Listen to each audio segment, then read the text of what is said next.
สวัสดีครับอาจารย์ครับผม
Greetings, everybody.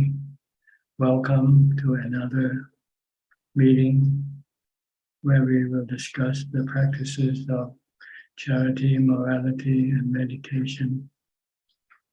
Everyone is welcome to join. We shall start with our first participant, which is Felicia Chan. Where are you now, Felicia? Good evening, Ajaan. I came back from workout Thai. I met Already? with Lombok Thai. Huh? Already? How Yeah. many days you stay? Around 10 days. 10 days. I'm very happy there. I feel that when I was there, I feel very peaceful.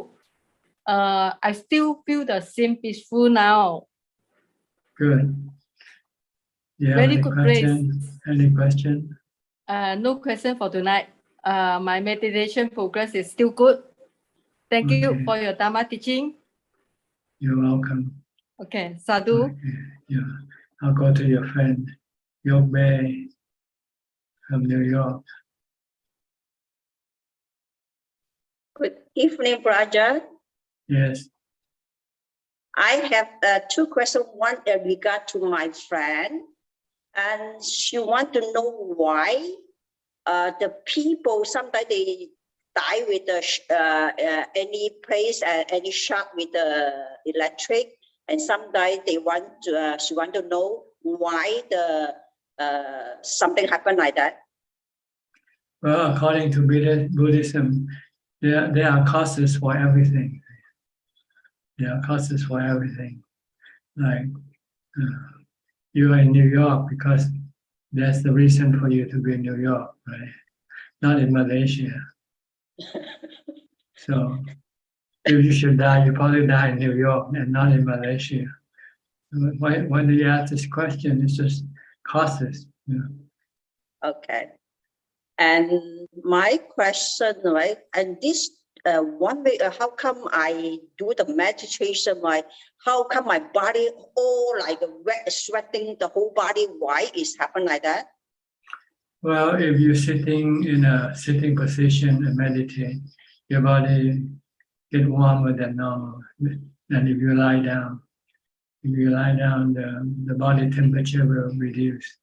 But when you sit or when you do activities like walking or running, you will increase the body temperature. Okay, thank you. Yeah, thank you, sir. Okay. Next, Mechi Willie from Indonesia. Good evening, Ajaan. Today I don't have any questions. Thank you. Okay, Genso from Penang. No question, Ajaan. How do you say Penang in Malaysia? Pardon, sorry. How do you say Penang in Malaysia? Penang, so far okay, Ajaan. Okay, you say Penang. Yeah, I'm staying in Penang, near airport. Yeah. Okay. About 15 minutes to airport if there's no traffic jam. Okay. You call Penang or Penang? Oh. Penang, we call it Penang. Penang. Yeah. Okay. Next, Mechi Mamio from near Pattaya. Good evening, Chan Ajahn. No question for me today. Okay. Claudia from Germany, Nuremberg. Good afternoon from Germany, Tan Ajahn. Yeah, I have a question today. Maybe I can ask you for advice. I was asked to moderate, not to teach, to moderate a Dhammatalk as a layperson about gratitude. So can you please give me some advices about the importance of gratitude in Buddhism? Gratitude is a sign of good person. You can judge a person by whether he or she has any gratitude toward the people who has been helpful to them, did something good for them, like your father and your mother. They did a lot of things for you. They raised you, they gave you birth. So the least you can do is to be gratitude. You show gratitude by respecting them, by obeying their instruction. If the instruction is good and not breaking the law or any morality, then you should listen to them because they mean well for you. They look after your welfare. So sometimes they know something that you might be doing wrong, so they will tell you not to do. You should not argue. You should respect their instruction, advice. But if you find that you cannot follow the instruction, that's okay also. But you don't have to argue or to say anything bad toward them. That's a sign of not respecting or not showing gratitude. To show gratitude is to always put them above you. Yeah. Mm-hmm. And is gratitude also the basic to develop metta, karuna, mudita, and upekkha? I think so. It's a sign that you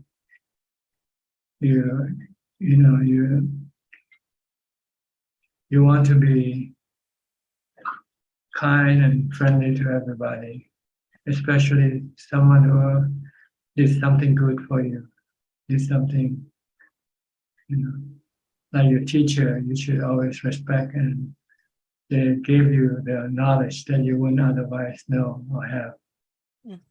Yeah. But nowadays, some people say, "Oh, they are paid for their work," But we still, regardless of that, they get paid for it. But they still give you the knowledge. Knowledge is something that is valuable for you. Yeah.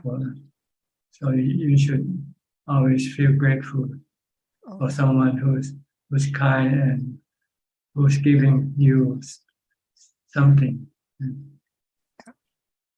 Yeah. Thank you. Because people don't like to associate with people who have no gratitude. You don't want to help people who have no gratitude. Mm-hmm.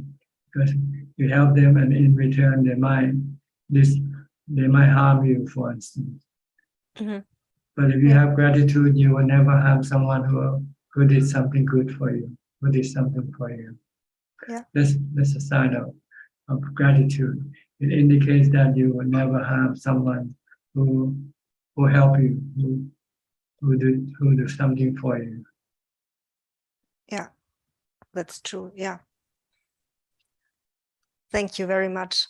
Okay. Thank you. Gavin, are you still in isolation? I heard you caught the COVID-19.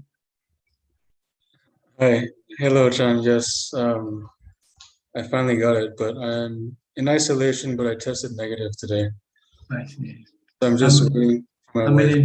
How many days now? 5 days? 8 days now. 8 days now, okay. Okay, good. So you're on your road to recovery. Mm-hmm. Just a little bit of congestion and phlegm, but everything else seems to be okay. You were fully vaccinated and boosted. I was, yes. Okay, good. So you still plan to come to the monastery? I was initially planning to arrive on Sunday, this past Sunday, but I think I'll come in about 2 weeks. Yeah, until you're fully recovered first. Yeah. I'm looking forward to coming back. Okay. Do you have any question tonight? No questions. Thank you, Ajahn. Okay, thank you for dropping by to let us know that you're well. Okay, Coxing from Singapore. Good evening, Ajahn. No questions at the moment. Thank you, Ajahn. Okay, Kapai Lim from Malaysia. Good day to you, Ajahn. I have no question today. Thank you. Diana from Wales.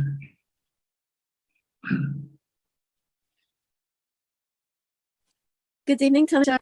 No questions tonight. Thank you. Okay, Avini from Malaysia. Good evening, Tanaja. I don't have question as well. Thank you. Seems like everybody knows everything already. Okay, Belinda, you next from Singapore. Good evening, Ajahn. Ajahn, I have a question about are there ways to practice non-attachment? Letting go. Letting go is not attachment. But looking at them as doesn't belong to you. If you see things that don't belong to you, then you don't have any attachment, right? If you see your neighbor's house, you don't care what happens to the house, right? So you should look at everything that you own that doesn't really belong to you. It belongs to nature, really. Everything that we have, including our body, belongs to nature. Everything is made up of the 4 elements, or one or the other, or the combination of 4. Your body is the combination of 4 elements, like the trees. That's also the combination of 4 elements. They don't belong to you, but you just claim it to belong to you yourself. And when you claim, then you begin to have attachment. That's because you rely on your body as a source of happiness for you. You need to have the body so that you can see, you can hear, feel, and touch. But this is temporarily. You all have to look at it. Everything is temporarily.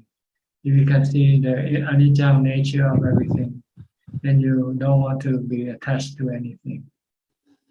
Because when they disappear, then you will be in trouble. You will be hurt. You will be saddened. So try to think of everything as anicca, anatta. But you can still use them while you still have it. But you know that one day you're not going to have it. Sooner or later, this body you're not going to have it forever, right? You're going to have to lose it or give it up one day. So you can think of like everything you have is actually somebody you borrowed from somebody else. One day you have to return to the owner.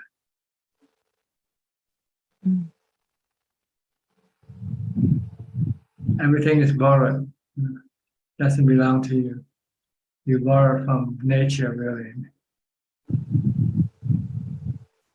Nature is the borrower and the giver and the taker. He gives you and then it will take back one day.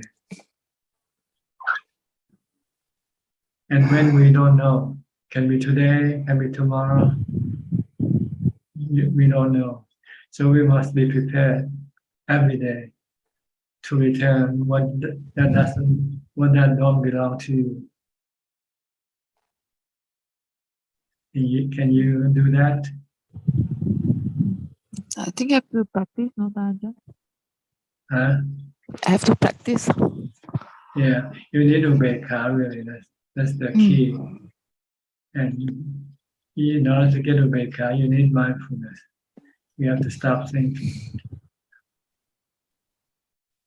Stay in the present. Stay with your body. Keep watching your body. Don't think about what's going on in the past or what's coming in the future. Just be here now with your body. Okay. Next. Anakalika Michelle Adelaide. Good evening, Tanajan.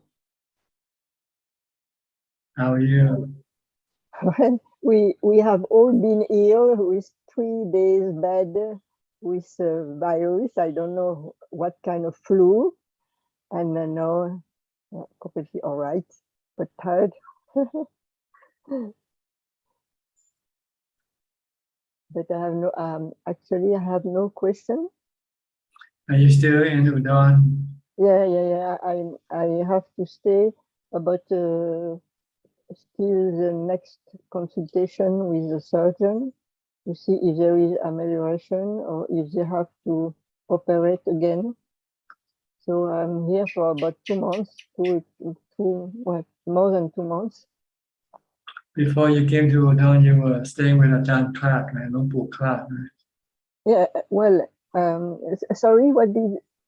Where did you stay before you moved to Udon? Yeah, I'm still there, but I had to leave. I have to leave to come to Udon, but I have all my things there in the kuti, and I come back when I can. Mm-hmm. Okay, good. Good to see you. You still look strong and healthy. Hope you recover. You get better. I'm very lucky that I have a good health despite all the other difficulties. So it's good. Okay. I'll go to Philip now. Philip from Malaysia. Good evening, Tanajan. I don't have any questions this evening. Glad to be listening. Thank you. Okay, Alfredo from Brazil, Sao Paulo. Alfredo, can you hear me? Alfredo, you're sleeping.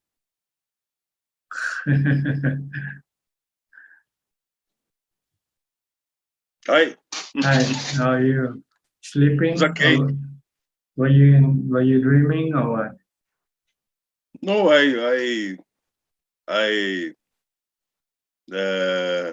I dreaming at midnight at 7 o'clock. 8 years, 9 years, more or less. What time is it now in Sao Paulo? What time is it? 10 o'clock. 10 o'clock in the morning. Yes. I see. Okay. Bante, it's interesting about how the peoples in other worlds life. About what? Other world life? Yes, he's not have dukkha. Who? He's not have jivkuts. He's not have dhamma. Other words. Other worlds. Yes. High levels of existences. Existence. Nobody. Existence. Spiritual being. Nobody. Spiritual. They still have dukkha when they have to lose their status from higher to come lower. Then they come from higher happiness to lower happiness, and that's also dukkha. Right?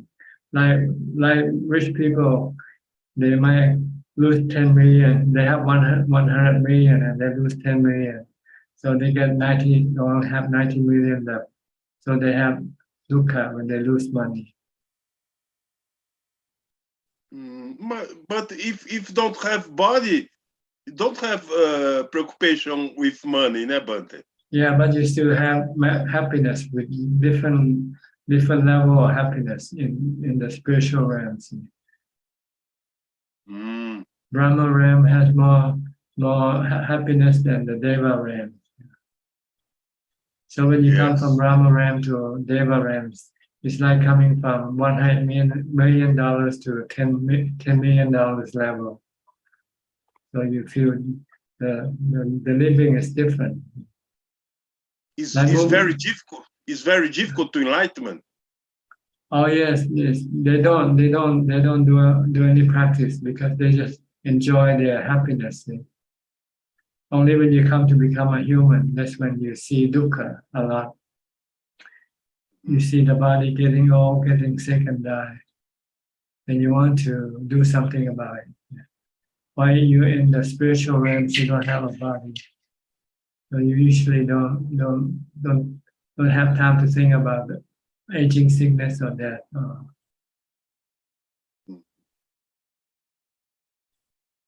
Why? It's not have good, but for enlightenment. We made to understand that we not have a lot of happiness in our lives,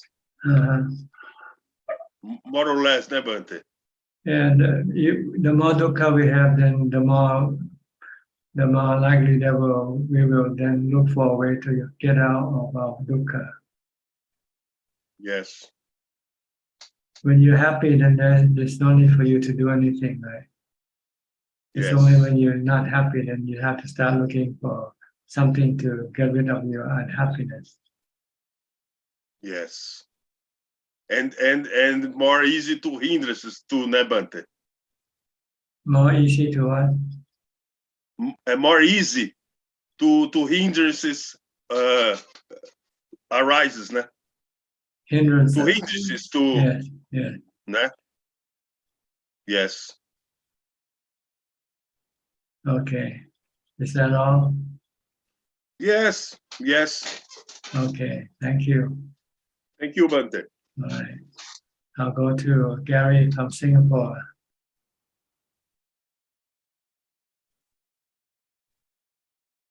Good evening, Ajaan. No questions from me right now. Okay, how about Eugene from Taiwan?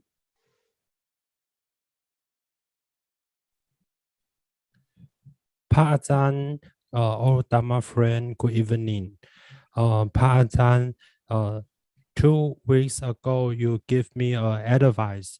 It's about the Mangalam Sutra.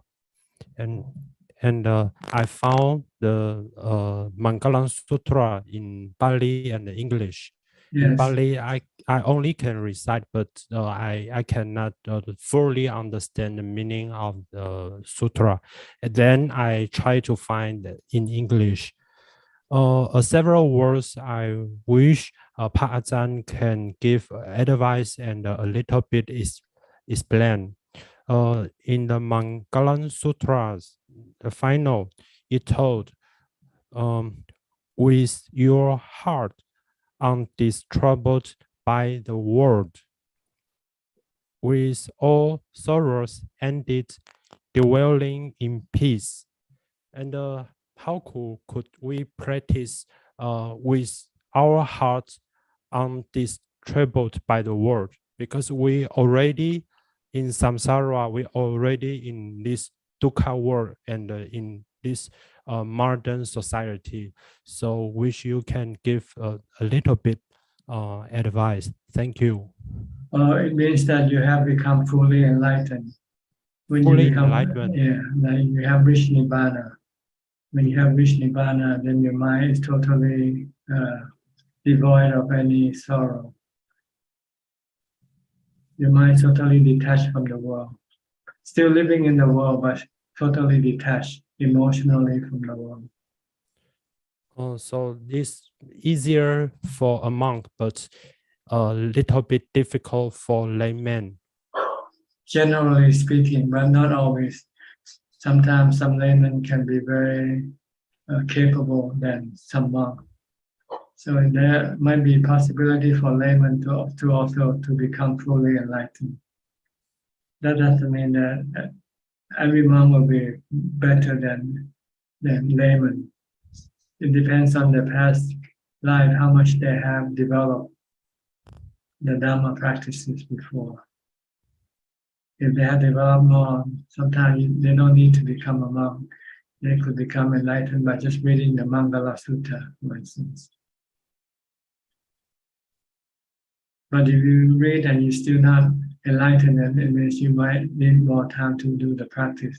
Follow all the instruction stated in the Mangala Sutta. So you might have to become a monk. I think it's very difficult for me. Maybe not now, but when you start to practice, then you'll find that the more you keep, the more you advance, the more the option of becoming a monk become more desirable. So request Pazan give the blessing in future. You have to bless yourself by doing the practice. Okay, I will try my best. Yeah. And the second question is I shared about the we can cut our thought by reciting a mantra. Yes. Any mantra for yes, example, anything you anything. Putto, Namo, Sangho, Buddhang Saranang Gacchami. Anicca Dukkhaṃ Anicca Dukkhaṃ Anatta. Anicca. Anicca, you can recite Anicca instead of Bhutto also. Anicca and Bhutto.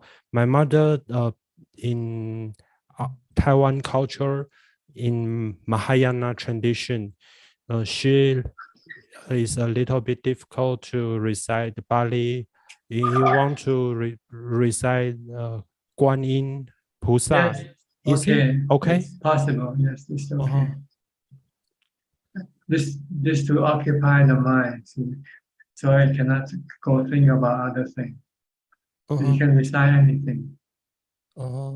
For example, we are Buddhists and we can recite Bhutto, and Mahayana Buddhists can recite Guan Yin. Yes, Guan Yin. And if other religion, friends, Jesus Christ, Muslim, Mother Mary is also yeah. allowed. Yeah, it's the same thing. Okay. And the third question and the fourth question is for my friend. He asked about Ajaan. His brother is a doctor and have a clinic new open. He want to benefit a lot of people, but no business. So how can get balance and can let the clinic business become better? Well, business is like any business, sometimes you succeed and sometimes you don't succeed. So it depends on maybe the location of your clinic may not be accessible to many people. So you might have to look at the reason why make your clinic not a success. Maybe it's hard to get to, or maybe it's too expensive, or maybe you cannot heal the people when they go to your clinic. So it depends on many things you have to consider and remedy. If you think the location is not a good location, then you might have to find a new location. In Thai peoples, they will offer the Buddha statue for temple and decoration, which Buddha believe bless the clinic business become better.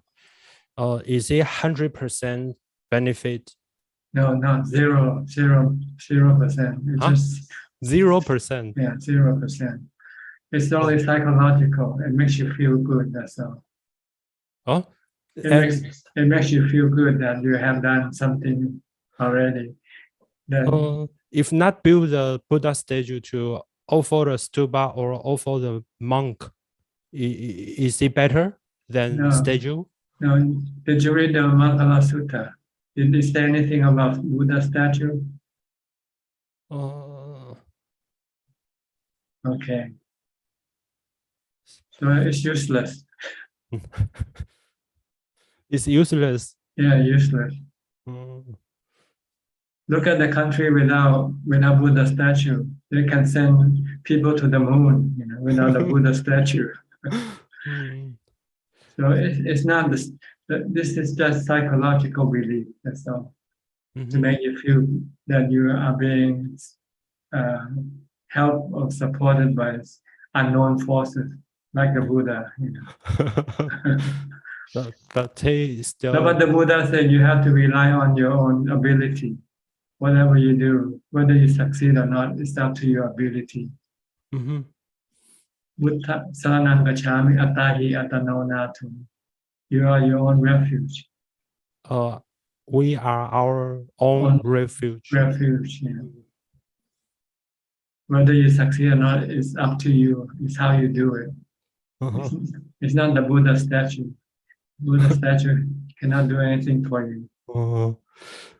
But he's still with the most respectfully to Pa Ajaan to bless the clinic called Yilin Zhensuo. Thank you. Same thing. I cannot bless. If I can bless, I bless everybody to become enlightened now. See. Okay. I can understand. The Buddha said, rely on yourself. Self-reliance. Attahi attano natu. It means self-reliance. You are your own refuge. You are your own, support. You have to support yourself. Nobody else can support you. So, however we are success or unsuccess, we should have a peaceful mind to face everything. Yes. Is follow the Buddha's teaching. But the Buddha's teaching is more for the spiritual success, not the physical success, like your clinic, the clinic. It's more for your mind success. My mother always says Buddha have a lot of disciples. Some have success in the spiritual, and some in the worldly activity, and some meditator, some disciple, because of their merit past life, they can both of them be success. Yes, that's also true. But it's a fear, right? Well, see, we don't know. Each people is different, so you cannot say this and this person will be the same thing. Will succeed. One might succeed and the other might not succeed. One might be more successful than the other. And the final question is: if someone do the meditation in correct way for 3 years in cave, however is monk or layman, will it still have some mental disease, mental problem will happen? I don't know. It depends on what he does to himself. So if have the mental disease appear, it's just a kind of disease. It's not about the meditation way. Well, your meditation way can also make you become crazy. If you don't know how to differentiate things, good from bad, reality from non-reality. So it relies on your ability to differentiate, which we call wisdom and mindfulness. If you have mindfulness and wisdom, then you will not have any mental problem. But if you don't have enough mindfulness or wisdom, then you can have mental problem. So in your advice, before going to the forest to do the meditation, we should create wisdom, mindfulness, and everything. Yes. The Buddha said, as a monk, you should study with your teacher for at least 5 years before you can go and practice alone. Oh, how many years? 5 years? 5 years, yeah, Okay. 5 years. So you can learn the basic about meditation, what to expect and what not to expect, what you will encounter and and how you would deal with them. If you don't have this instruction, it's like sending a soldier into the war zone without training them first, right? It's very dangerous. Right. So before a soldier can be sent to the war zone, the soldier has to be trained first how to use the weapons, how to protect themselves. Mm-hmm. Same way with meditators. If they go practice alone without have any basic training, they could be problem. Mm-hmm. That's why the Buddha said, for newly ordained monk should have to stay with a teacher for 5 years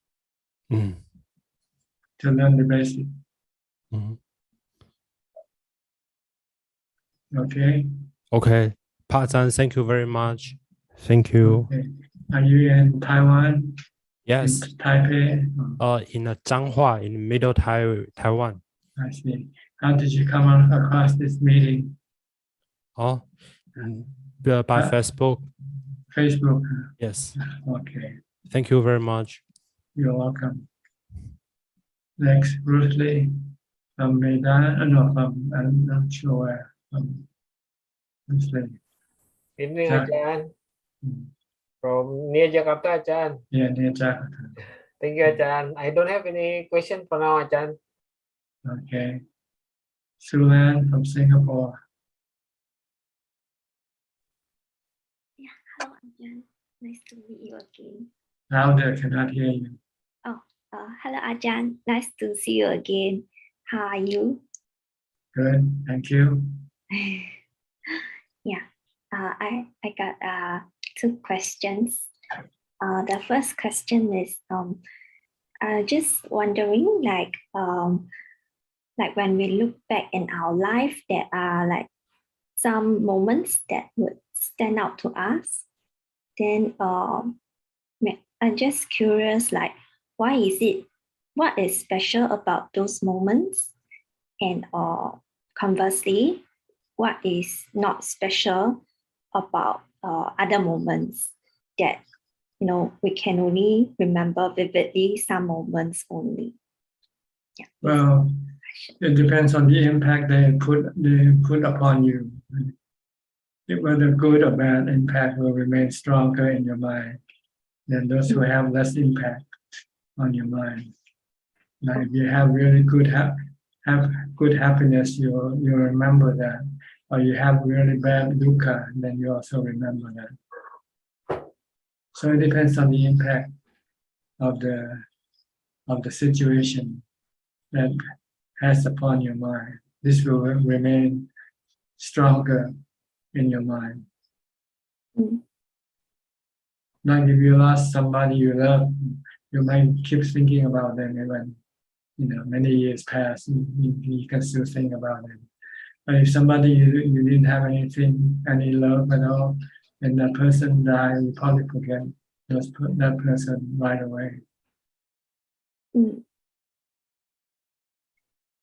Oh, so is that why, like, when parents teach their children, if they do something wrong, then they would scold them or beat them so that they can remember vividly the lesson? That's part of it, because if you don't pay for your wrongdoing, you forget. That's why they have when you drive speeding or something, you might get a ticket by just reminding you that you're not supposed to be driving fast. It's not good enough, right? You forget. But every time you drive too fast, you get a ticket. You have to pay. Then you remember. Yeah. Yeah. right? Mm. Or put you in jail for 7 days, to stop you from speeding. Then you Yeah. remember next time when you drive not to speed. Yeah. Yeah. I think this negative impact, would make people remember more. A positive impact. Sometimes you do good things, then they give you reward, right? They give you a raise, or they promote you to a higher position. And you remember, oh, I did this because I did this and so on. This is what I get. So I should do more of this thing. Oh. That's why they have reward and punishment in this world. Mm. But why do punishment make someone remember more vividly compared to rewards? I don't know. Maybe it's just your interpretation. Maybe they're equally the same. It depends on which one is stronger. The impact on the mind is stronger. I see. Then I'm just wondering, how come the Buddha know what to say, so that he actually drive in a strong impact on people's mind. Yeah. Because he studied his own mind, and he used his own example to teach other people. Okay.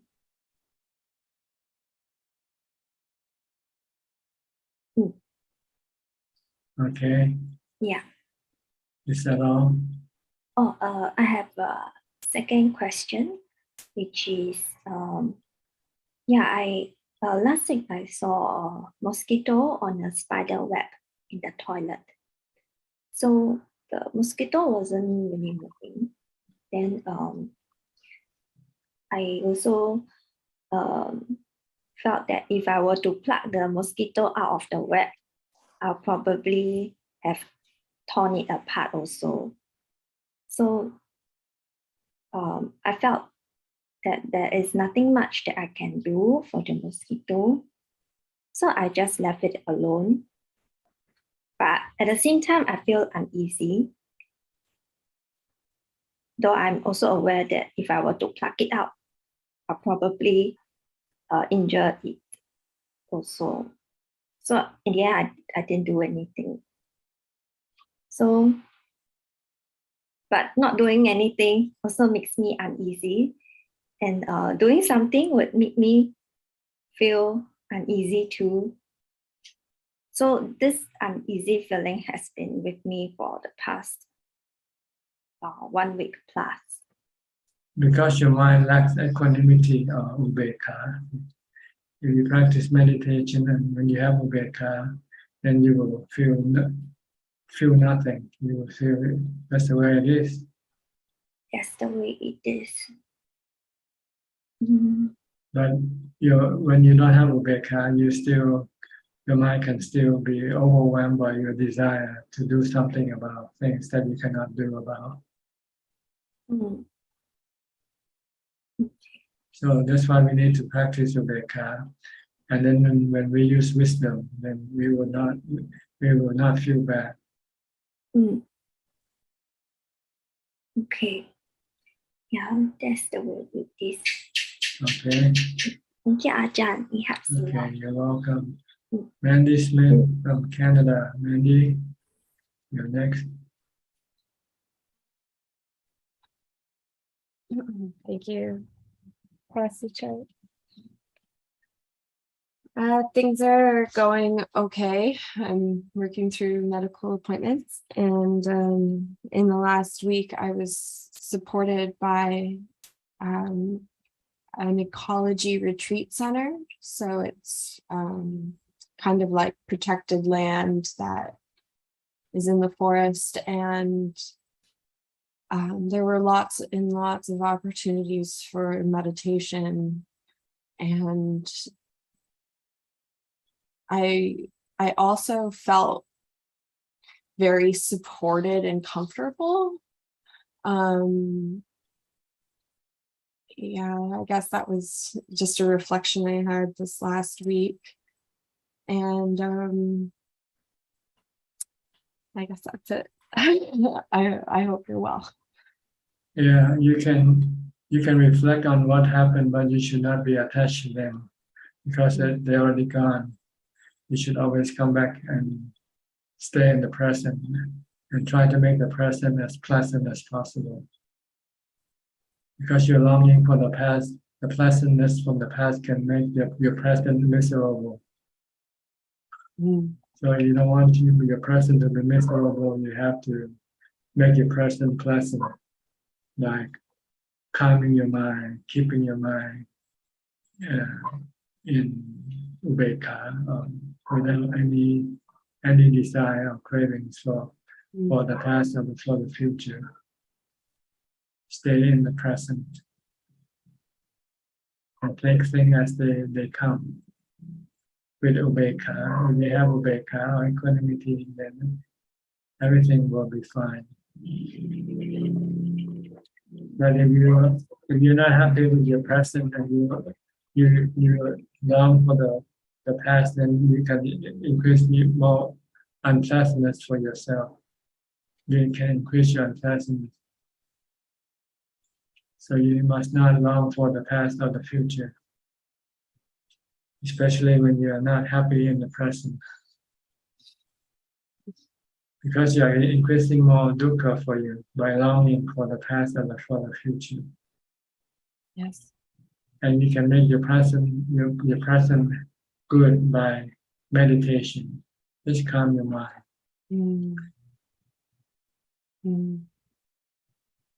Thank you. Okay. Is that all? Yes, thank you, sir. Okay. Looks like who else? Christine Coe. You're the last in the room today. Good evening, Ajaan. Yeah, I come in late today. Can you hear me? Yes, yes. Yeah.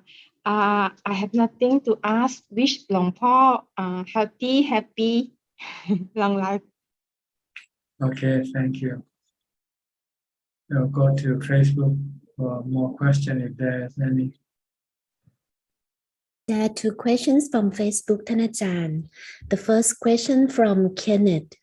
Good afternoon,ท่านอาจารย์.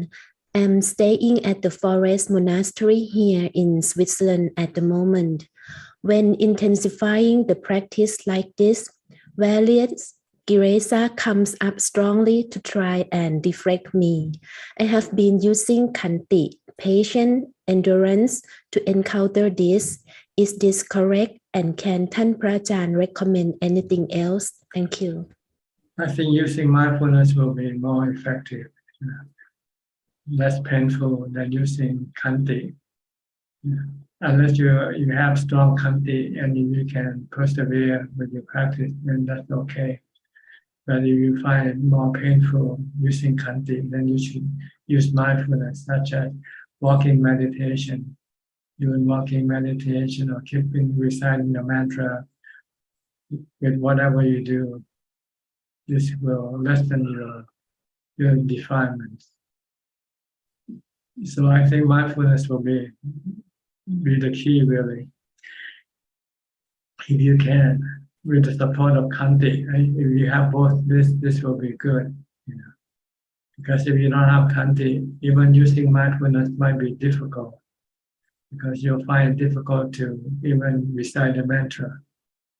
But if you have khanti, then you'll find your reciting of the mantra will be easy.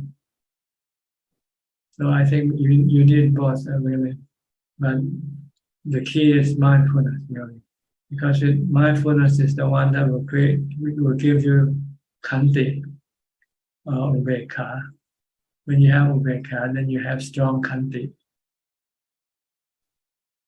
So mindfulness, I think this is the important practice that you have to keep doing all the time. Okay. Next question from Jitta. Dear Ajaan, bowing to you to completely eliminate the lakha is the only way is to practice Asupa? Thank you. Yes, sexual desire arises because you look at beautiful body, good-looking body.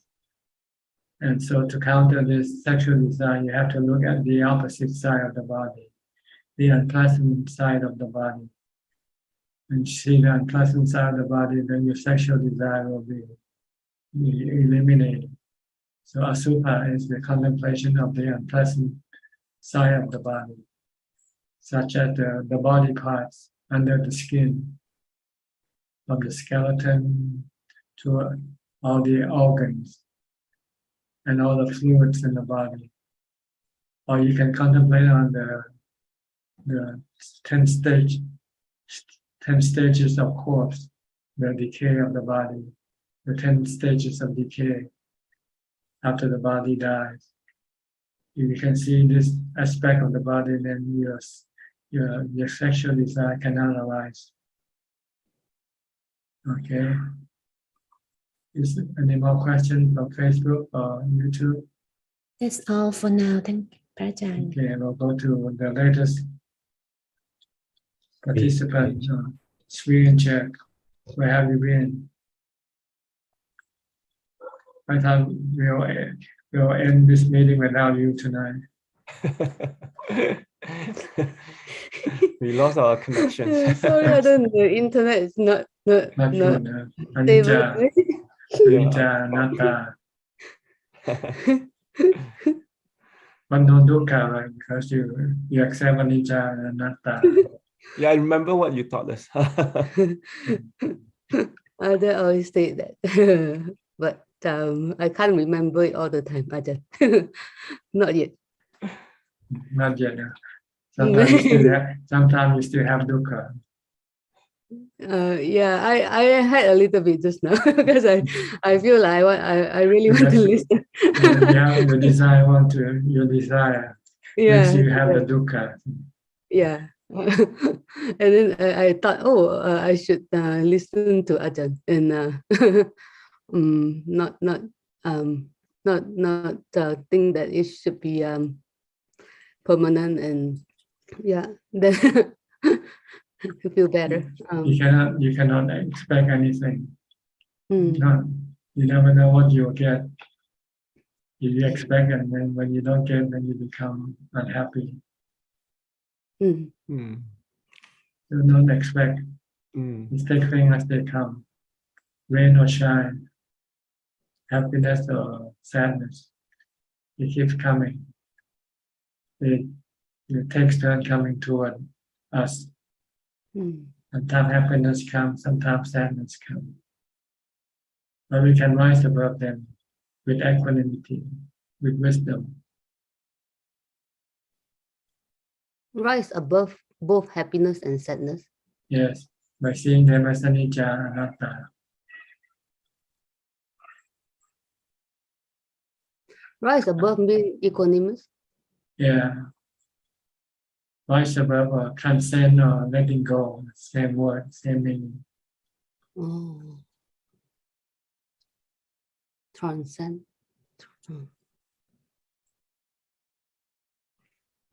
Ajahn, we can't stick to this truth or remember.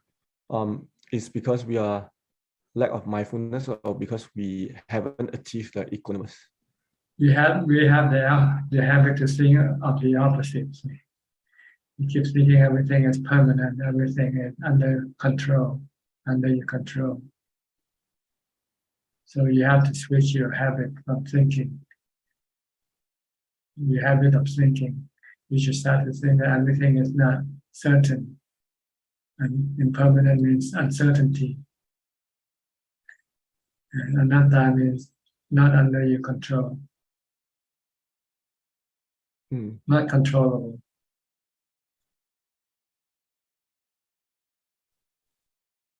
But we keep thinking that we can control this and that person, right?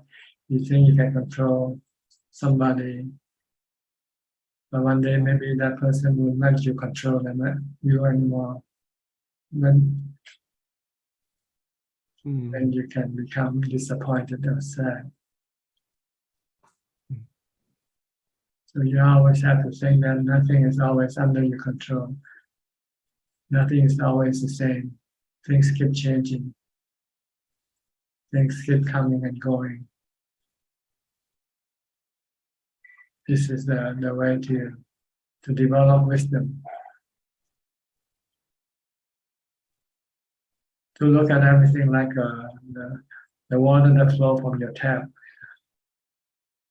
It keeps coming and gone, come and go, come and gone. The water.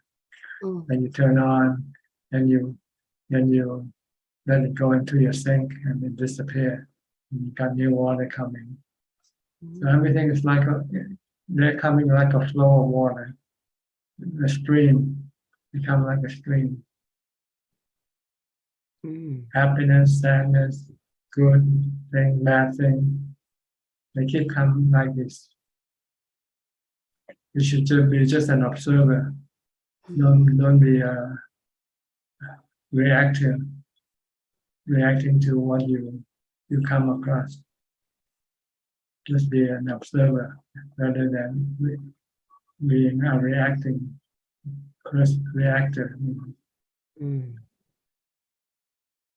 Because good come and then long before you notice it, it's already gone and replaced by something else.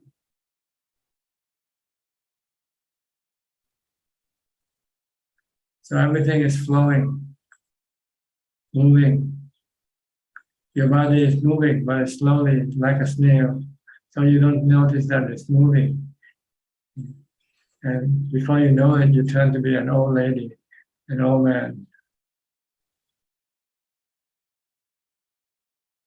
Have you ever thought that one day you'll be an old lady, an old man? Yes. Or even worse than that, you'll be lying in a coffin. Coffin. Yeah. But we don't want to think because our defilement doesn't want us to think. Because when we think that our defilement will make us feel bad, so we don't want to think about these things. That's why you need equanimity first before you can think about these things. With equanimity, you won't feel bad when you reflect on the future.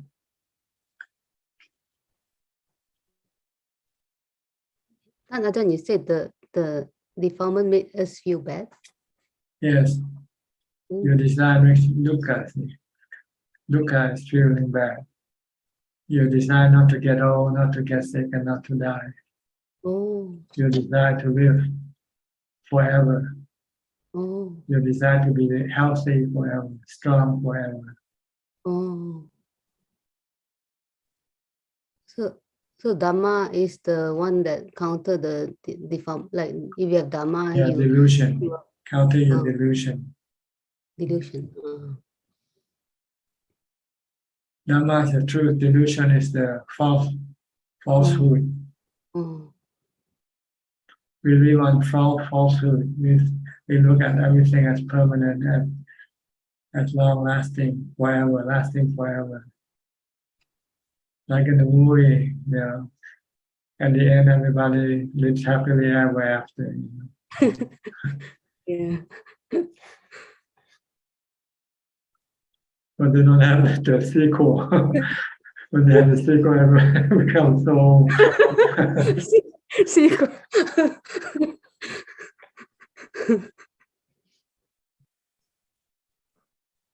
So, whatever we do, we have to always remind, we just do it.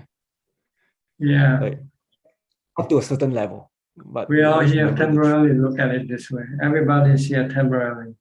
This world is like an airport where we come and switch plane. Really. We get off one plane and then we wait for the next plane. And they will take off when the plane comes. We take a new plane and we take off from this airport. This serves as like an airport for our mind. We come and the airport give us the body. Then we get to know everybody in the airport. Then one by one, the people that we know might go before you or might go after you. And eventually when the plane comes, everybody have to catch their plane. So we're like travelers on the on the airport. In the airport, they give you everything you can provide. They provide you with everything: restaurants and place to eat, even some maybe hotels to sleep in. But then when your plane comes, you have to board your plane and leave the airport. If you're enlightened, Ajahn. If you're enlightened, then you just prepare, you get ready for the flight. That's all. Get ready. Well, you know you're gonna have to take the flight sooner or later, right? When your plane comes, when you're at the airport, you keep watching at the board and the announcement board when it's your flight, what time you. So this is, but here we try to forget that we are just a traveler, passenger waiting for our plane. We think we're gonna stay here forever. Mm. So we make commitment, long-term commitment. Invest, spend money, looking for money, and buy house, buy things, and you think you're gonna live on this earth forever.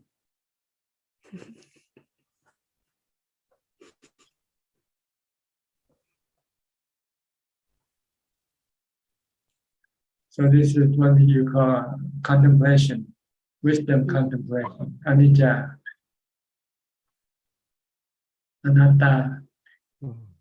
You don't know when your time is your time for your flight. You don't know. It's not announced, pre-announced. It just comes and tells you the time. Now is the time for you to board the plane. Oh. That's what you mean by like the enlightened. They are always prepared. They're always ready for the announcement. Oh. So they're not taken aback. They're not surprised when their time comes. Oh.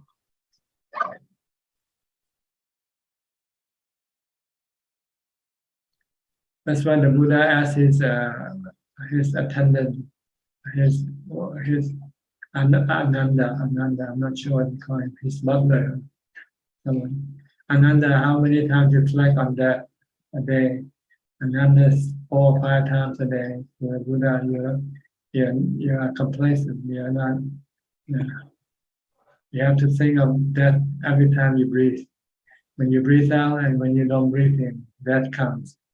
When you breathe out, when you breathe in, and when you don't breathe out, then you die. You have to think like this.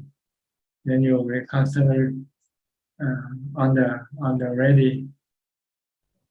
Oh. So you should reflect on that as much as possible. But if you have no care, you won't be able to do it, because every time you think of that, you feel bad, because your defilement makes you feel bad. But if you have strong ubeka, then your defilement cannot make you feel bad, because your ubeka will suppress your defilement. Not all the time, but enough to make you able to contemplate on anicca.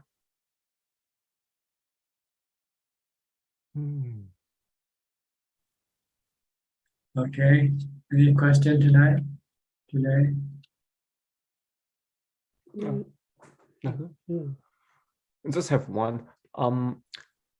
It's about gratitude. Buddha said gratitude is a very rare thing in this world. Well, it's like diamonds, right? Diamonds are rare. It's hard to find. Gratitude is a sign of a good person, and a real good person is hard to find. People like to take, but they don't want to give. But if you have gratitude, you owe somebody something. You have to pay back one day. It's like people who borrow money from the bank and don't and not return the money to the bank. Oh. Your parents give you so much, and you cannot even pay them back what they give you, even a fraction of what they gave you. Hmm.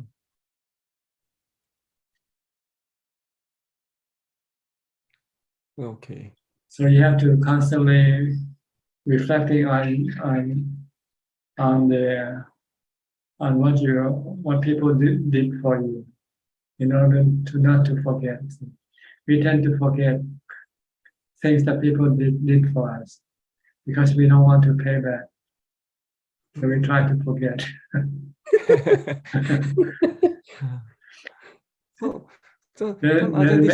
Then it makes us bad because if people know that you are like this, then nobody will want to loan you any money the next time, right? If you don't pay back your loan, who would like to loan you the money?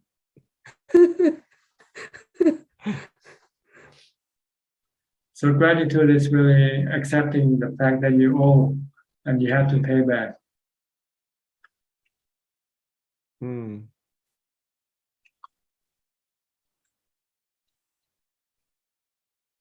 If you don't pay back, then you lose your credit. Your credit rating drops to 0. Hmm.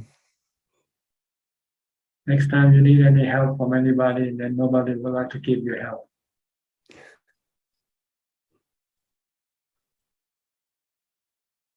Okay? Yeah. I'm just thinking along the line of spiritually, but because like Tan Ajahn, you don't have any expectation to us. I know that you said that to show gratitude to you is to practice, but like will the noble disciple give up on us if we don't practice? Like they will like just No, see, not talk to you about Dharma anymore. a true giver never expect anything in return. Yeah. Like your father and mother don't really expect anything from you back. Yeah. It's not their place to demand payback from you. But it's your duty to remind yourself to pay back because you owe them. But it's not for them to require or to demand that you pay them anything. True giver are like that. True giver don't expect anything in return. Because by giving without any condition, they feel happy already. Makes them feel happy already. And the same way, when you have to repay what people do for you, you'll also be happy if you are not forced to do. If somebody say, "Oh, you owe me this, and you owe me that," and you have to pay back, then you feel you are being forced. Then you don't feel good. But if you see what the person did for you and you want to pay back, even during the time of crisis, maybe the person need help, you would really want to help that person first, right? Because that person did something for you before. So it's not something that forced upon both parties, the giver and the taker, but it's just something what we call moral conscience that we have to have in this regard, both giving and taking or returning what you receive. These are moral conscience that we have to have. Katanyu kataveti in Buddhism. Katanyu means to know that you owe somebody something. Katanyu kataveti means to repay, to pay back what you owe one day when the time is right. Is that a Pali word? Yeah, katanyu kataveti. I don't know that one. Oh, so it's Katanyu means to be grateful.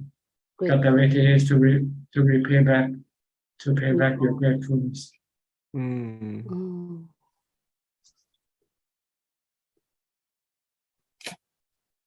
That's a good quality. Katanyu kataveti. Oh, Yeah. is that a duty? Is our duty? Yes, like your duty, our duty toward the Buddha is to practice. This is what this is paying back him the charity he gave us, the Dhamma that he gave us, to pay back the Buddha by the Buddha that only want us to practice. If he spend all his time teaching you and you're not practicing, then it's just a waste of time for him. Right? Yeah. But if you study and practice and you become enlightened, and the Buddha will be happy. Oh, yeah, my time is not wasted. Yeah. Same way with your parents. Your parents don't expect anything. They just want you to succeed in life. That's all. And when you have success, then you feel happy. Mm-hmm. It's like growing an apple tree and see the apple tree blossom and have bear fruits. You know, the grower feels happy, right? Mm. I heard one. I think it was Ajahn Chanlien, quite a beautiful saying about repaying our parents by getting enlightened, so the body that they give us is not wasted. Yes, it's very important object, our body. Without our body, we will not be able to study and practice and become enlightened. Excuse me.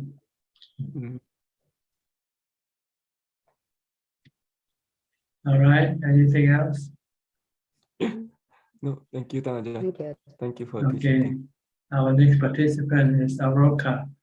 Alexander Aroka, where are you now? You went rogue, huh? I heard.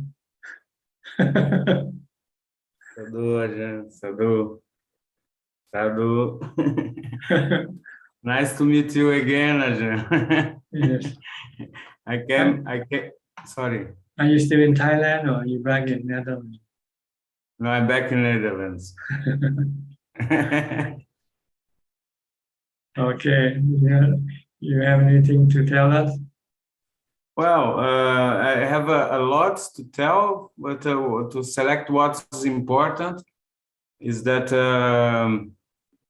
I crossed to a lots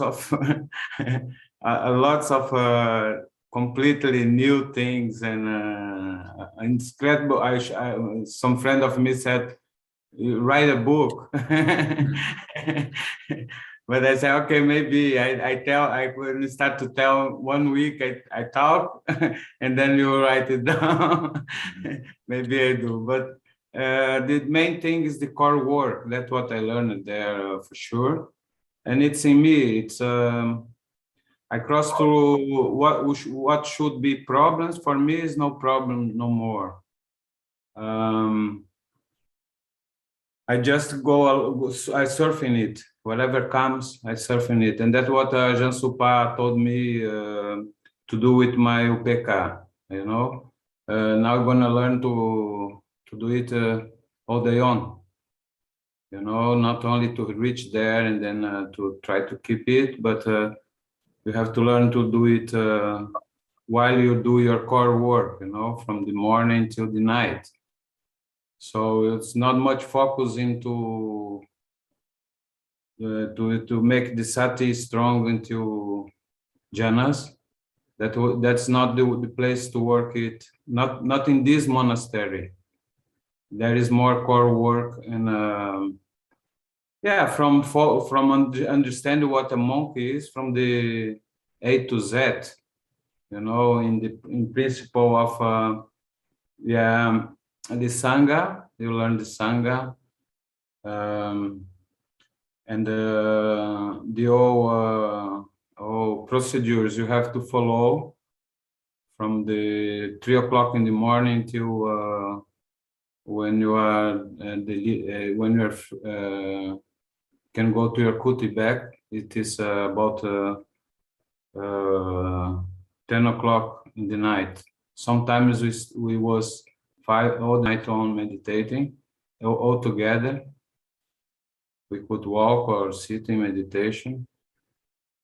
But that's what I said.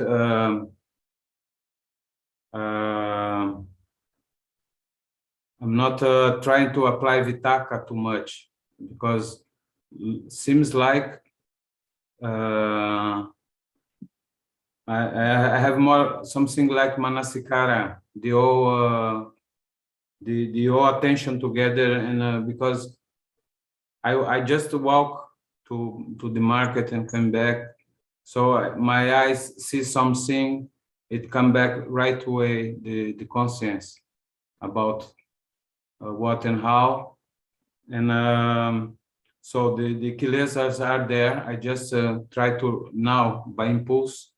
I tried to light a cigar here, so but I didn't feel really ashamed. I maybe I should, but I don't feel ashamed because it was just impulse, was not my intention. So yes, all what the difference when I was in the monastery there. After you, I go to the monastery for 1 month. And then I was another monastery, huh? After I was with you for 1 month. And then when we get out, it's like a pitfall. It's just like you get out of a prison and all your old friends are waiting for you outside. The taxi chauffeur, oh, you are from Holland. Yeah, here a joint, marijuana. Now it's free in Thailand, yeah. So start like this. I said, okay. And then I come into the airport. I was living there for 3 or 4 days until I could fix my ticket because was difficult with the site where I bought. I could not reach them anymore. I don't advise to buy tickets from sites because when you need to contact them, they may be not there, so I have to buy another ticket. But as you know, my cards, I don't know if you remember my cards, my bank card that don't work there. You must have a Visa on your bank card or a Visa card, a credit card. I don't have credit card. So I have to live in the airport for 3 or 4 days. I made lots of friends there, all the troubles who came. I was always very cool, no problem.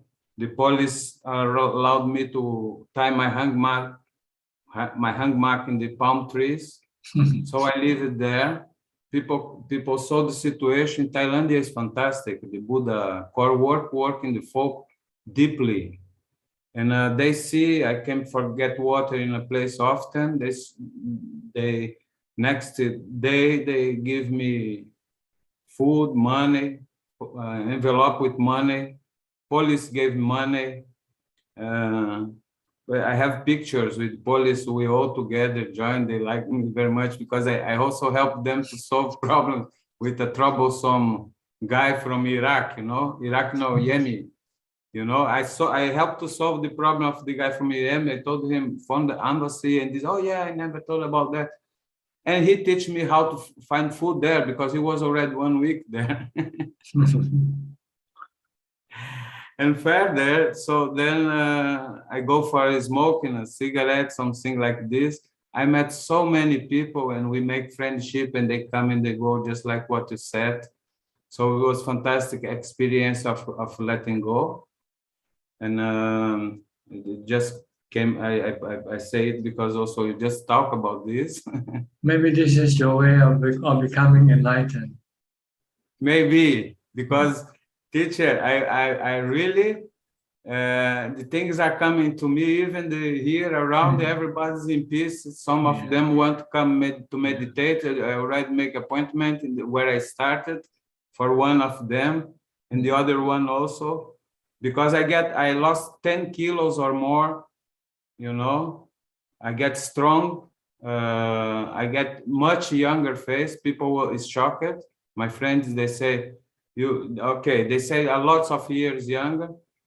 And it's all, that's the result of this travel. Because before this travel, I have this trouble for many years. I have to go to Thailand. I have to become a monk. I have to meet my teacher. So all these things disappear, teacher. Yeah. We have done that already, so it's gone.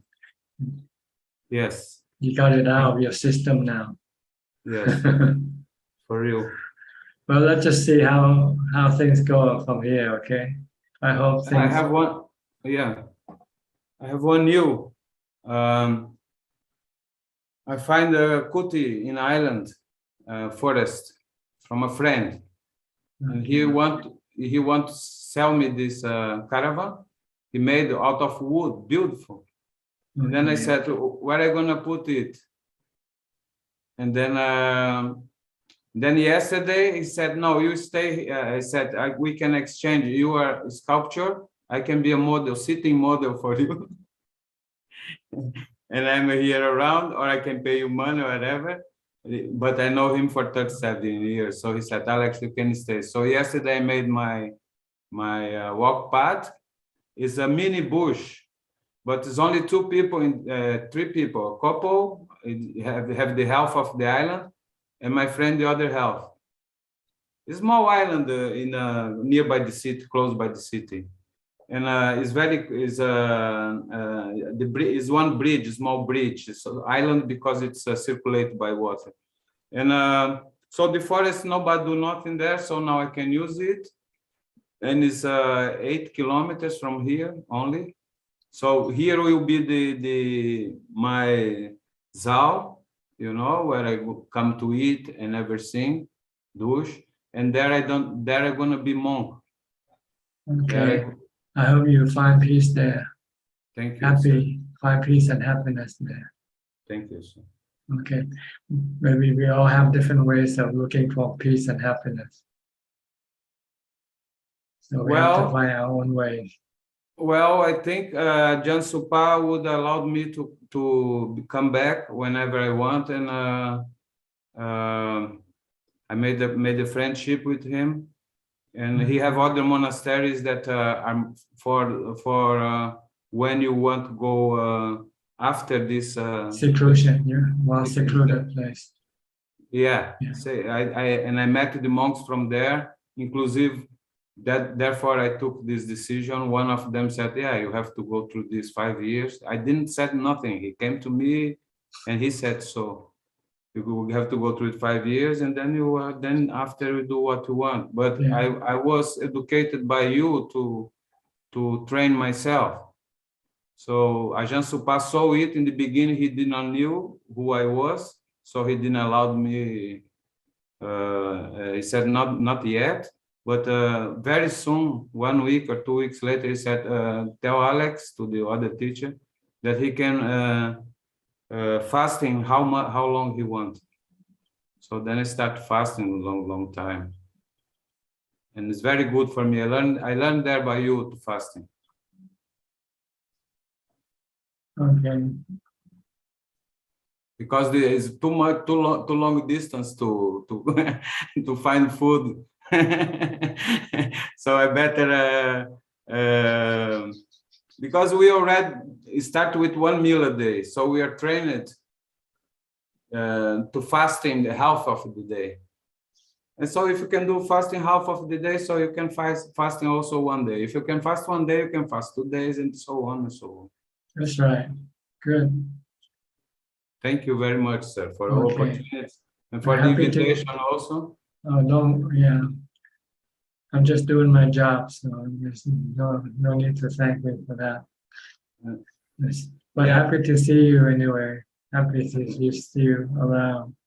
I was wondering where you are. I think I heard something in a Sunday sending, but the thing is that I lost my telephone there. What I find good, I don't find it bad. Mm-hmm. So I have to organize everything again, new telephone, everything. So internet, and so it took a time. It took. Therefore, I didn't send you a message before. I didn't. Yeah, and I will keep it like this. My no internet. Good. Good. Okay. Thanks for coming in to update on your status. Thank you Hope- for welcoming me. Thank Hope you. everything will be good and better for you. Let's see. If we never know, teacher. We never Okay. know. Don't expect Sometimes you- anything. Don't expect anything. Exactly. That's what I learned. You think it's gonna be bad, then come good. Think it's gonna be good, come bad. So just don't expect nothing. And yeah, be the word shakes. That's what I learned. I met also teacher, Hindu teacher of yoga who I casuality. I was brought to by the hotel owner. I was being brought to a workshop of yoga. And then the teacher, I was shaking on one leg, and then he looked at me in the eyes and make like this, and I stopped. I said, "You stop me." He said, "Yes."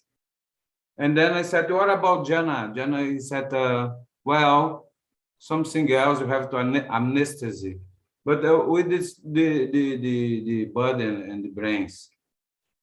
But one thing I learned: the word shakes all the time. But I don't call more my mind. It changed. I call the mind. The mind don't shake. That's what we have to train. But when we close our eyes, then we are in the darkness, more or less, or in the emptiness. So there is nothing to put our attention on a point. So therefore, I think we notice the breathing. Is that correct? Yes, you need something to focus your mind with. Your mind is something to keep it still. It cannot become still by itself. Okay. All right. Thank you. I'll go to the next participant, which is Evie from Indonesia. Namo Buddhaya, Ajahn. Can Ajahn hear me? Yes, very good. Yeah.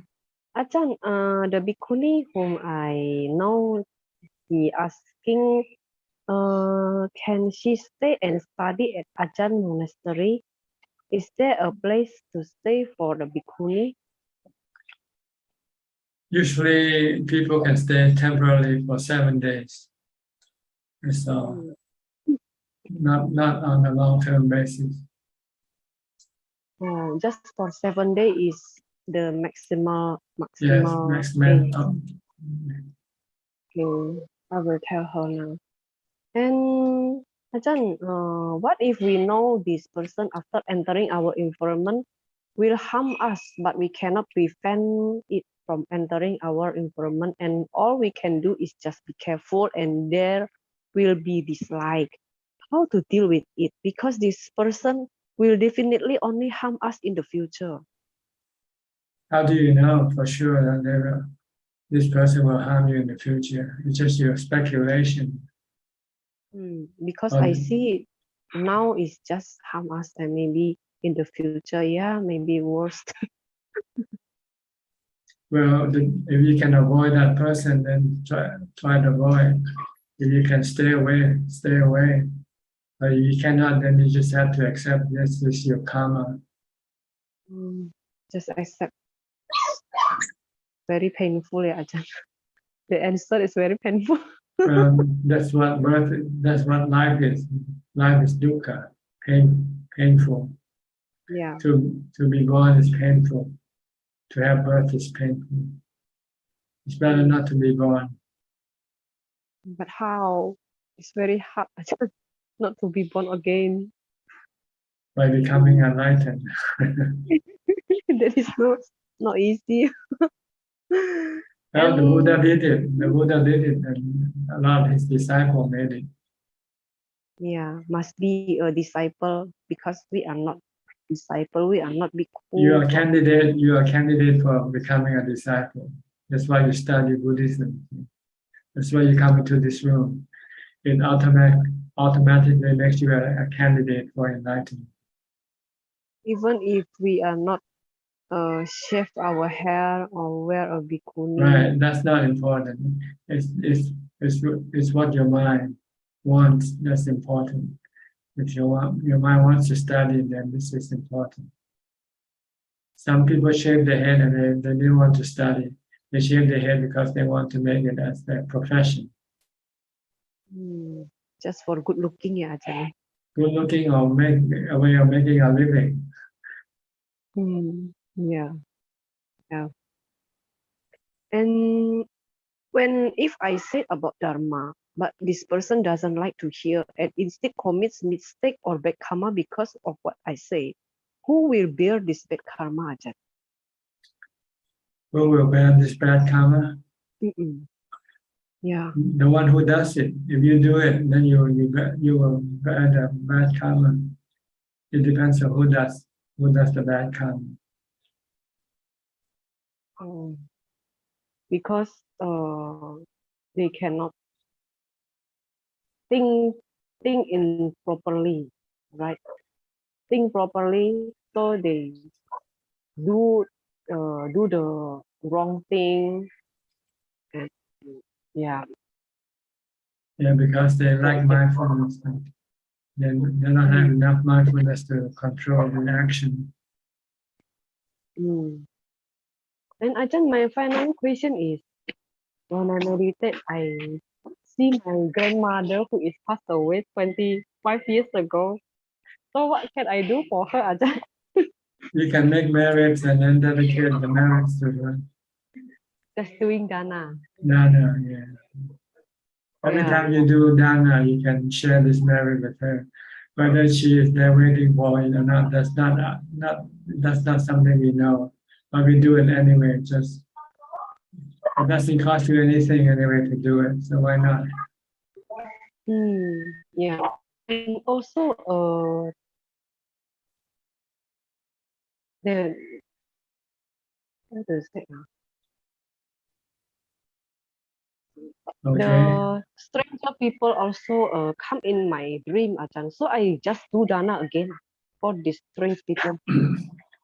If you like to, yes. It doesn't mean that this person wants anything from you. Maybe it's just your own dream imagination.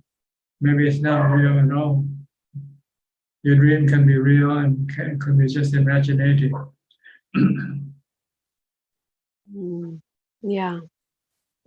I don't know, Ajahn, because this is, I don't know who is her. Just came in my dream and she said wants a biscuit, wants a food. So in my dream, I give to her. So in my real life, should I give dana and imagine his face, her face? Yes, if you like, if you want to, it makes you feel better, it makes you feel good. Why not? Yeah, because this is the ghost month, Ajahn. I experience this every year. Yeah, Ajahn, I will do it. Yeah. All right. Thank you, Ajahn. You're welcome. Somchai from Pennsylvania.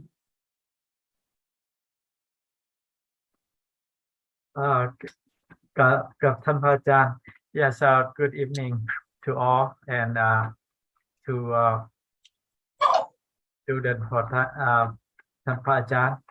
And so thank you. And I come for say hi and visit. So I sit outside. I seem to be not uncomfortable. So I can see inside to look like I come participate for that. And also it's not much from here, and I kind of, it's a very, like remember the way how you taught and try to keep things going. And also it's worked out pretty well about control myself. And it's a mind of thinking. It's kind of tough. It's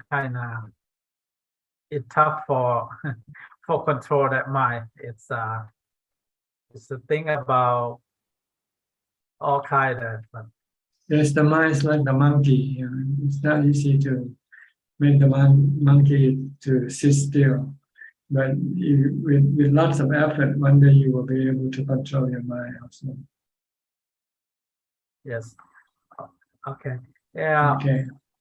Then sometime I like you review or something. Maybe I can review from Thai, some or not about, like a first how degree on how the first one like no kill is how degree on this like little tiny one from beginning like a tiny thing all the way to the human all the way to animal big.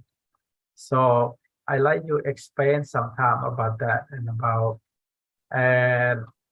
the second one I don't think I can remember. Like a not liar.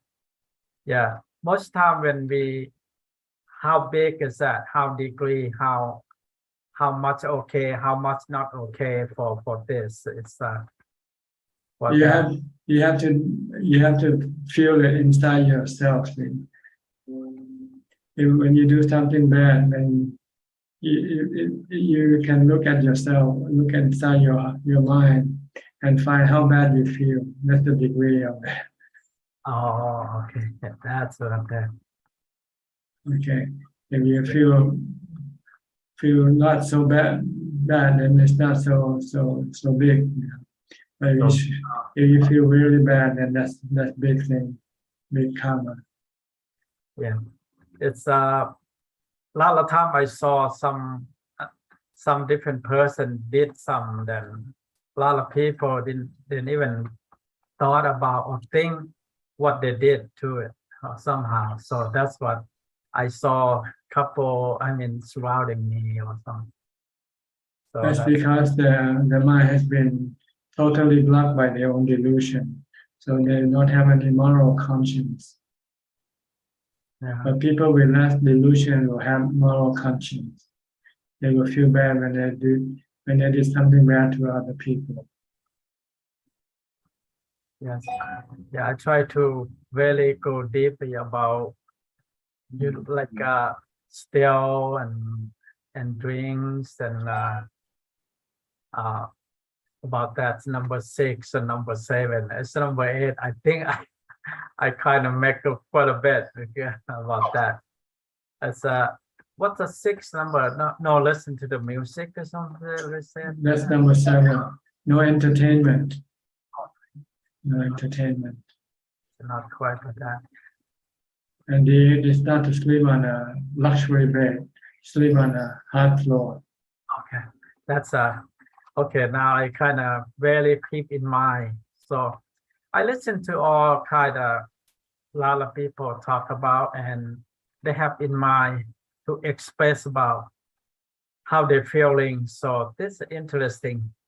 So that's what most time when I get home, I still thinking, what's the next day? Next week, on a Tuesday, then I want to come in. So that's for all I comment today. Thank you. Okay, thank you. Okay, now I think nobody else new in the room is there. Okay, none. So anybody who would like to ask any more questions, you're welcome to raise your hand and unmute your microphone. Good luck. Facebook. Okay, Facebook first. There are 7 questions from Facebook and YouTube, Prachan. The first questions from Prangsa. Dear Ajaan, questions about the karma. Example that if somebody killed people and he or she was dropped and stay in a prison, seem he or she already respond to that karma in this life. The question that do they must to respond that karma in the next life? Thank you for teaching, Prachan. Yes, they haven't yet paid entirely their debt. They will still have to be reborn in the unpleasant world of existence, undesirable realm of existence, such as taking an animal birth or something like that, or become a hungry ghost. Next question from the Multiversal Unity. Dear Sir, Prachan, I had taken a glass tube elevator down from a building while looking down to ground, feeling little fear and think that those who suicide by jumping from the towers will have a fear feeling before death. Also, those who commit bad karma, like killing other life with fear, their souls will go to Asura realm being. They will encounter infinite fearful feeling. Was my understanding true? Thank you.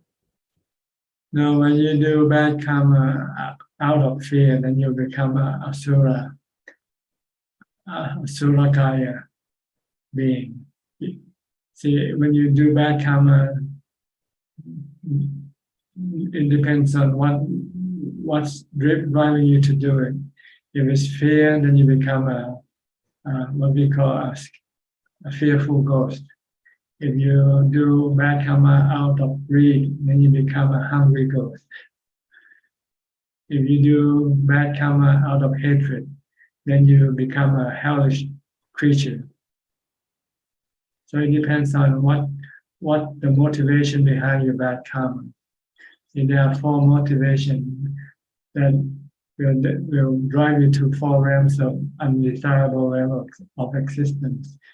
If you did bad karma out of ignorance, you become animal. If you do bad karma out of greed, you become hungry ghost. If you do bad karma out of fear, you become a surakai or fearful, afraid, fearful ghost. And if you do bad karma out of hatred, anger, or vengeance, then you become a hellish creature. Next questions, 2 questions from Jitta. And first question is, Dear Ajaan, thank you. As for that sex desire, in my case, I observe Sila. And second, whenever and whoever female I meet, I always treat them as my grandmother, mother, auntie, sister, daughter. In that way, I seldom have any sex desire with me. However, of course, I cannot boast that there is 0 sex desire, as I did not really have any chance to test myself in some special environment. Frankly speaking, I never thought of this sex desire carefully, but I stick to your advice and practice Asupha to completely eliminate this rage factor. Sadhu, please kindly advise. Yeah, stick to Asupha is better than thinking of them as your mother or your grandmother. Because sometimes they can look beautiful also. And next questions. How could one repent in case he violated the sila with sex desire? Thank you. Well, what you did already done, you cannot go change it, but you can prevent it the next time by contemplating on Asupha. Next question from Hanny Box. Blessings to you, Ajaan. So difficult to be consistent and have the urgency to stay on course with our practice. Any tips, Ajaan? Thank you. Well, you just have to set up a schedule and try to stick to the schedule. This is the only way it will make the practice more consistent. You need something to force you to do it, like a schedule. And next question from Chinese names. Dear teacher, science indicate that our thoughts have energy. Our thought create the law of attraction to have our wish and desire fulfilled. It was said to have done by so by changing our mental habit, doing meditation will create access into our subconscious to change our habit to attract our wish and desire. How does Buddhism teaching on meditation refer to this? Thank you. Well, meditation in Buddhism is to control the mind's actions. If you meditate, you can stop the mind from acting. And then you can also direct the mind to act in a certain way that will be beneficial and not harmful to the mind. This is the Buddhist meditation practice, to develop the mechanism that will control the mind's action, which is mindfulness and wisdom. And last question from Handy Box. If we are candidate to be enlightened, Ajahn said one must study. What are the subject and proper steps to take in order to be on the correct path? Thank you. 3 subjects: charity, morality, and meditation. This is a subject you have to study. Study how to do charity, how to keep the precept, and how to meditate, how to develop wisdom. These are all the things that you have to study. Is that all? That's all,ท่านอาจารย์ Okay. Anybody would like to ask any question? You're welcome. Yes, Sulan first. Okay, so then before Alvin. Yeah, thank you, Ajahn. Can I ask Ajahn to explain discernment? Discernment? Discernment is wisdom. Being able to decide which is bad or good, right or wrong. This is called discernment. Like the businessmen, they are also very good at calculating what is good or bad for their businesses. Is that Yes, that's discernment. That's discernment too. I think you look up the dictionary better if you want to get the but this is my understanding of discernment, is to be able to differentiate things. Oh, okay. And then my second question is, just now Ajahn, you mentioned that when there is a positive or negative impact, if the greater the impact, then the more we will remember that moment vividly. Then I'm just upon reflecting, I'm thinking it seems like if the moment is pleasurable or unpleasant, then we would remember vividly. Then is it possible that if the moment is not pleasurable, not unpleasant, that the moment can be vividly remembered too? Well, you have to find out yourself, right? I cannot give you all the answers. Okay, yeah. Okay. Okay, thank you, Ajahn. I have my limit, I cannot tell you, answer all your questions. Sometimes you have to find out for yourself. Okay. Yeah. Okay. Alvin Lee, next, Alvin Lee. Ajahn, can you explain, just now you talked about moral conscience, can you explain a bit on Hiri and Ottappa? That's also moral conscience, to have your feeling toward good and bad, right and wrong. This is moral conscience. So when you do something bad, you feel bad. This is having moral conscience. So Hiri and Ottappa is similar? Yeah, no, Hiri means to be shameful of your bad action. Ottappa is to be afraid of the consequence of your bad action. Okay, to be afraid of the consequences. The other one is to be ashamed of your action. Right. Like to rob a bank, you should be ashamed, and that's not the right way to making money. And the consequence of robbing a bank is you have to go to jail, for instance. So this is Hiri Ottappa. Okay, so it's more under the whole one moral conscience, right? Both of them. Yeah, it's 2 parts. It's shame and fear of committing bad karma. Okay, thank you. If you have these 2, then you won't do any bad karma. If you have these 2, you won't break any of the precepts as well, right? 5 precepts. Yeah, that's right. And the opposite is, if you have gratefulness, then you you would always feel that you are obliged to do good or to pay back people who did good things for you. Katanyu Kataveti. That's another moral conscience. So gratitude as well, is what you mentioned. Gratitude, yeah, gratefulness, gratitude. This is also a moral conscience that only humans do have. Some animals also do have it. Some animals will recognize the owner, right? Yes. But Like some dog. animals don't have this. Some animals might not have it. Okay, clear. Okay, I was just thinking, yeah, whether they're the same. Yeah, thanks for the explanation. Thanks. Belinda.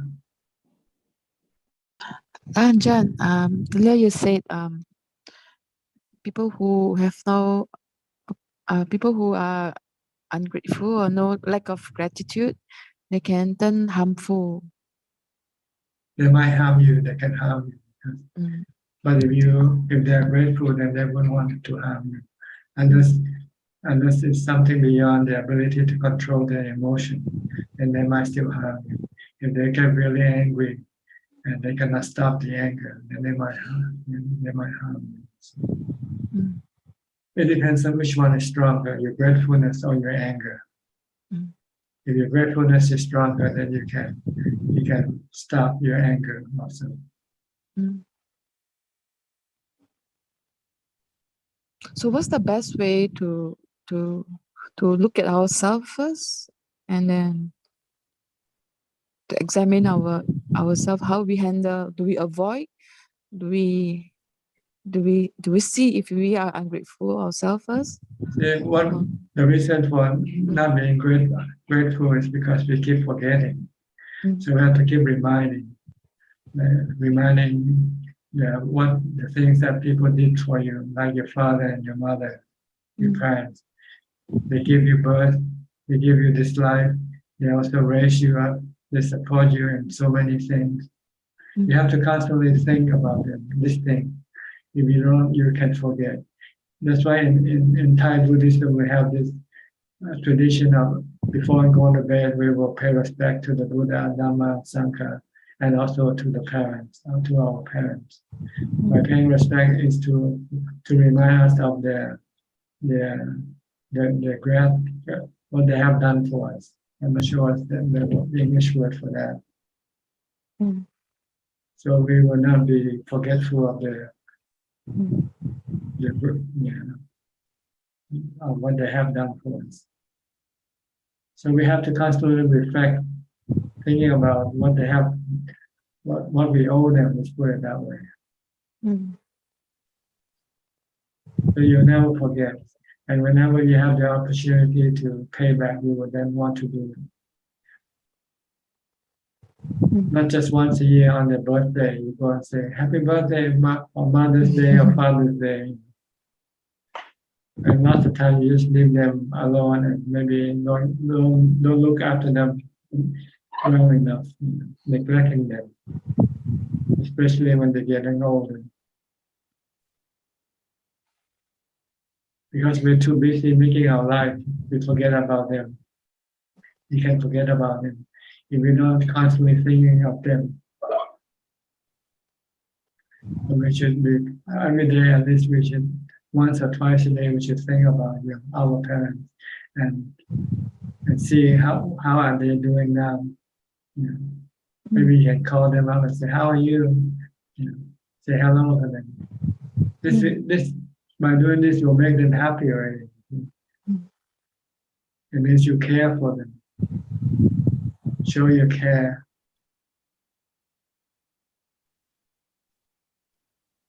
And it will make you feel happy also.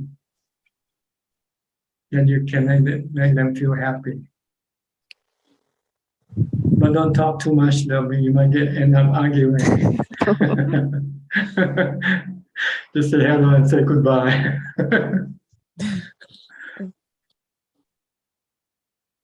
Okay. Thank you, Ajahn. All right. Somebody raised their hand before. Aroka?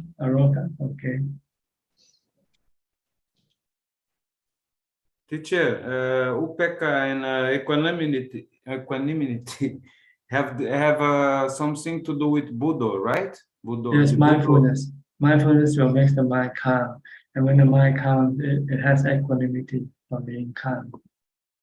And it's related to the Buddha that Ajaan was looking for when he was helping me to find my Buddha. Yeah. Same thing. And can we call it also the third jhana or the half jhana? Well, Sorry. It's beginning, the first jhana, Buddha is the first jhana. If you can stick to it long enough, then it becomes a jhana. If you don't stick to it long enough, then it's not yet a jhana. Yeah, then if we talk, we lose it. Huh? That was what you teach me there, that don't talk then. And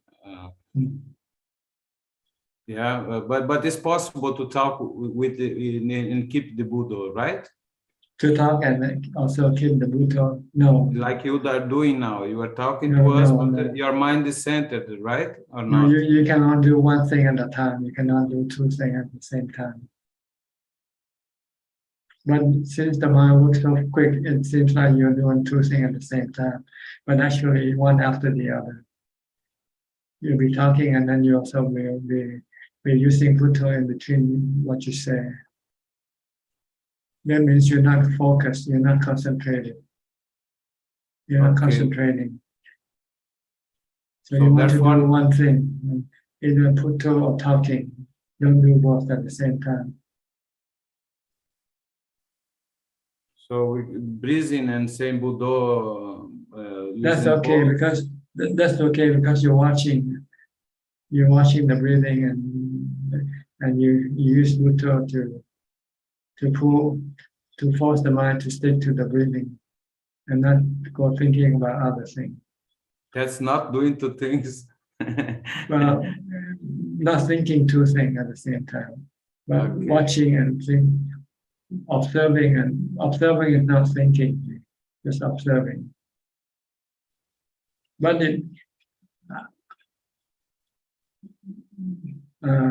I don't know. You have to find it yourself in your practice. Okay. I have one more question. Okay. Can compassion be in some level make a substitution for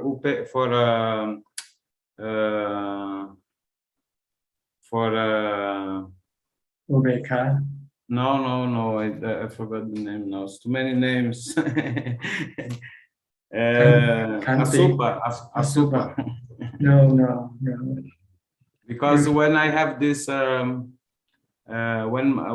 my eyes are by automatism, I do things I do things by automatism, but right way I pull it back. But when I have my eyes through some attractive beauty, lady, let's say, I feel right way compassion, and what arises is compassion and not attraction, because I have in my mind like these people don't know the Dhamma, they are wasting precious time, and so when there is compassion, it's like a brotherhood. It's not like something to be conquered, or I don't know what. Well, you don't know. See, your compassion can turn into also sexual desire eventually.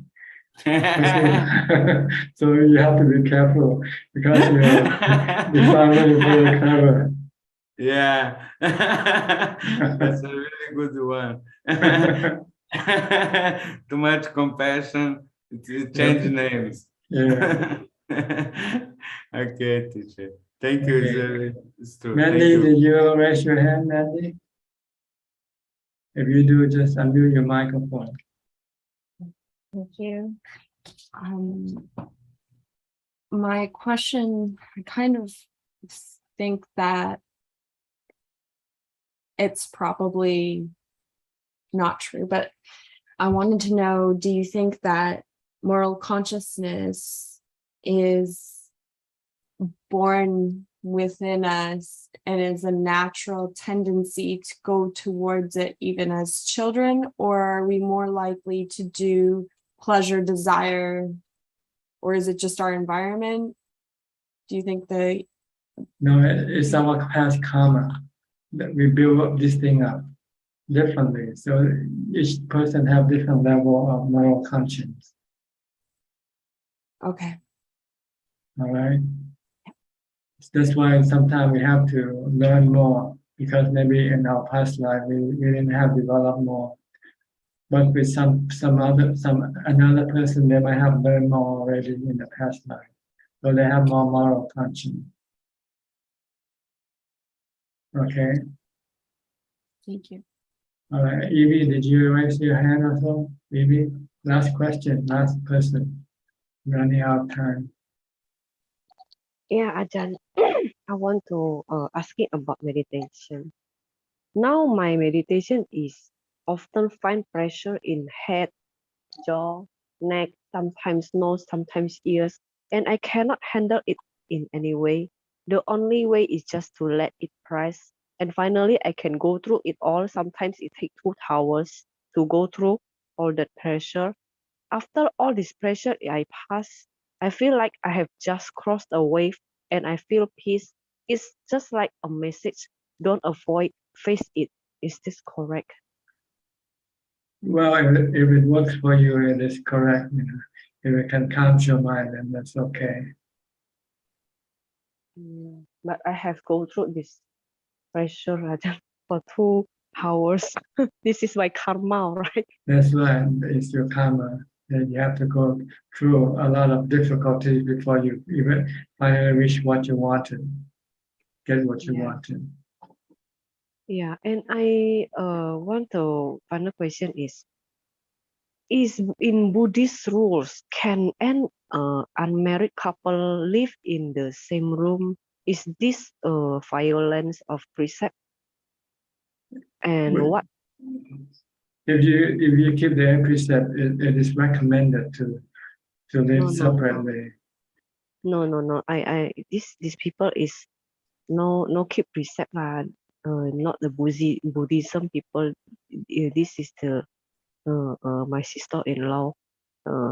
They live in the same room, so I see her is like getting worse, like lost her job, fortune, and career fading. But I'm not there to say this to them because it will surely very offensive. So I just feel no need to interfere. But I just want to know, is this have a karmic punishment? Living with somebody in the same room? Yeah, the couple. Just sleeping, I don't think there's any karmic consequences. It's only when you do some activities together. Yeah. And this is definitely break the precept, yeah, Ajahn. Because they have to get married. If you're not married and you have sexual intercourse, then you're breaking the precept. But if they are not a Buddhism, it's just it doesn't matter whether you're Buddhist, it's still considered bad. You still consider breaking the precept. And if the person is a Christian, is also make doesn't the matter. bad karma. But doesn't matter whether you are what religion you follow. The action itself is the action that determines whether it's good or bad karma. Okay, Ajahn. Thank you, Ajahn. Okay. Well, that's about it. We just used up all our time for tonight. So thank you very much for your participation. I hope that you can benefit from this meeting and help you advance in your practice. In the meantime, please stay safe, stay mindful, and keep on practicing. And if all goes well, I'll see you all at the same time next week. Thank you and goodbye and good night. สาธุค่ะ Thank you, Pak Ajahn. Thank you. Everyone. Thank you, Vanessa. Thank you, Amin. Thank you, Amin. Thank you, everyone. Bye bye. Bye. Thank you. Bye Thank bye. you. Everyone. Thank you, Tala. Bye bye. Bye.